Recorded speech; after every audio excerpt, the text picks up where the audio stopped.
கர்த்தருக்கு ஸ்தோத்திரம். இந்த நாள்ல ஒரு விசேஷமான நல்ல நாள். என்ன நம்ம பார்க்க போறோம்னா, பாவம் சொல்றாங்க. வேதாகமத்திலிருந்து என்ன சொல்லுது தெரியுங்களா? ஆதியாகமம் 4வது அதிகாரம் 7வது வசனம் சொல்லுகிறது. ஆதியாகமம் 4வது அதிகாரம் 7வது வசனம் சொல்லுகிறது, பாவம் வாசப்படியில படுத்திருக்கும். பாவம் வாசப்படியில படுத்திருக்கும். அந்த குடும்பங்கள் ஆசீர்வாதம் பார்க்க முடியாது. இன்னைக்கு வாலிபன் சொல்லலாம், வாலிப ஸ்திரீன்னு சொல்லலாம், நான் கையில வேதம் வச்சிருக்குன்னு சொல்லலாம், நான் மூப்பர்னு சொல்லலாம், திருவிழா கொடுக்கலாம். ஆனால் நீதிமொழிகள் 13வது அதிகாரம் 21வது வசனம் சொல்லுகிறது, 13வது அதிகாரம் 21வது வசனம் சொல்லுகிறது, பாவிகளை தீவினை தொடரும். பாவிகளை தீவினை தொடரும். நீதிமொழிகள் 13வது அதிகாரம் 21வது வசனம் சொல்லுகிறது. யோவான் 8வது அதிகாரம் 34வது வசனம் சொல்லுகிறது, பாவம் செய்கிற எவனும் பாவத்துக்கு அடிமையாக இருக்கிறான். யா வேதத்தை எடுத்தாச்சு, பாவத்தை ஜெயிக்க முடியல, பரிசுத்த வாழவும் முடியல, பரிசுத்தவனை துக்கப்படுத்தாதீங்க. நம்முடைய நீதிகள் அதுக்கான கந்தை. நம்ம ஒரு நாள் மரிக்க போகிறோம். அதாவது எசேக்கியேல் 18வது அதிகாரம் 20வது வசனம் சொல்லுகிறது, எசேக்கியேல் 18வது அதிகாரம் 20வது வசனம் சொல்லுகிறது, பாவம் செய்கிற ஆத்மா சாகும். பாவம் செய்கிற ஆத்மா சாகும். உன் பாத்திரமா பாவம் செய்யலாம், உன் விசுவாசத்துக்கு தெரியும் பாவம் செய்யலாம், உன் கணவனுக்கு பாவம் செய்யலாம், உன் பிள்ளைகளுக்கு பாவம் செய்யலாம், ஒரு ஊழியக்காரருக்கு பாவம் செய்யலாம், நீ சபைக்கு பாவம் செய்யலாம். ஆனால் பாவம் அடிமையாக்கிறையா? என்னாகுமா? 32வது அதிகாரம் 23 சொல்லுகிறது, பாவம் பின் தொடரும், சந்ததி சந்ததி தொடரும். ஒரு ஆசீர்வாதம் பார்க்க முடியாது. கிருபை வேணும். கிருபையினால சந்தன பாவம் நிறுத்தியாக முடியும். இயேசுவின் ரத்தம் மட்டுமே நம்ம கழுவி பாவம் நீக்கி சுத்திகரிக்க முடியும். மறுபடியும் பாவத்துக்கு இடம் கொடுக்காதீங்க. நம்ம ஞாதி எல்லாம் ஒரு நாளைக்கு மறிக்க போகிறோம், எல்லாமே மறிக்க போகிறோம். ஆனால் தேவனுடைய சன்னிதியில் நிற்க போகிறோம்.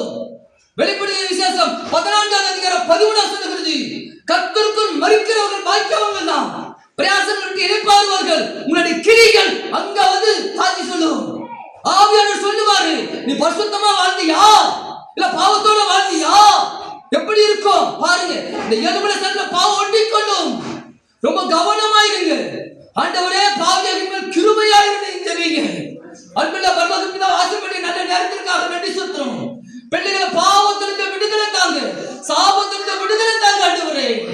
ஆண்டவரே, கலந்தர் 6:7 சொன்னது போல ஆண்டவரே, அநியாயம் செய்கிறவன் ஆண்டவரே மனுஷன் எதை விதைக்கிறானோ அதை அறுப்பான் என்று வார்த்தைப்படி நீ கலந்தர் 6:7 போல மோசம் போகாதிருங்கள். தேவன் தம்மை பரியாசமான வெட்டார். மனுஷன் எதை விதைக்கிறானோ அதை அறுப்பான். அநேக குடும்பங்களுக்கு சாபம், பிள்ளைகளுக்கு சாபம். நீ விபச்சாரம் செய்து போயிடலாம், உன் பிள்ளைகளுக்கு சாபம்.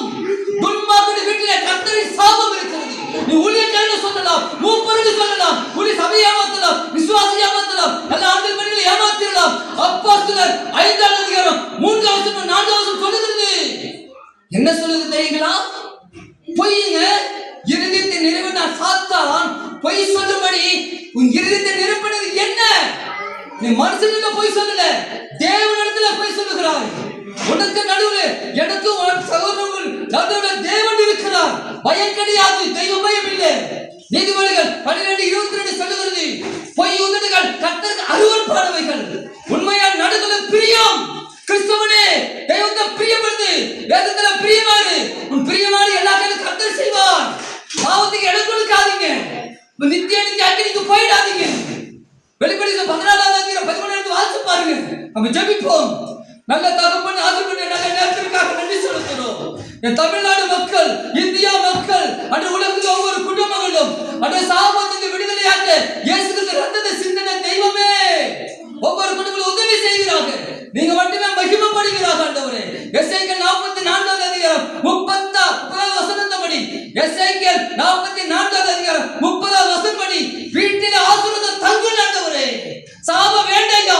இருக்கிற நாட்களில் பரிசுத்தத்தோட வாழ்ந்து கடந்து போக கர்த்தர் கிருபை தாரும்.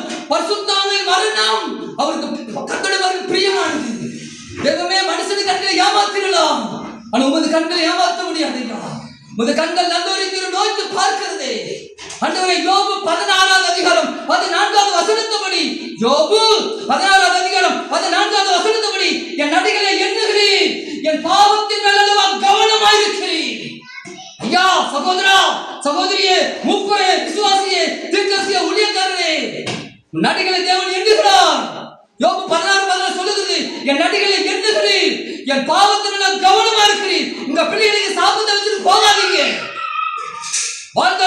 பரிசுத்தமா வாழுங்க. பணத்துக்கு இருக்கிற மதிப்பு மனிதனுக்கு இல்லையா? தகப்பனே பேச கிருபை கொடுத்ததுக்காக நன்றி செலுத்துறோம்.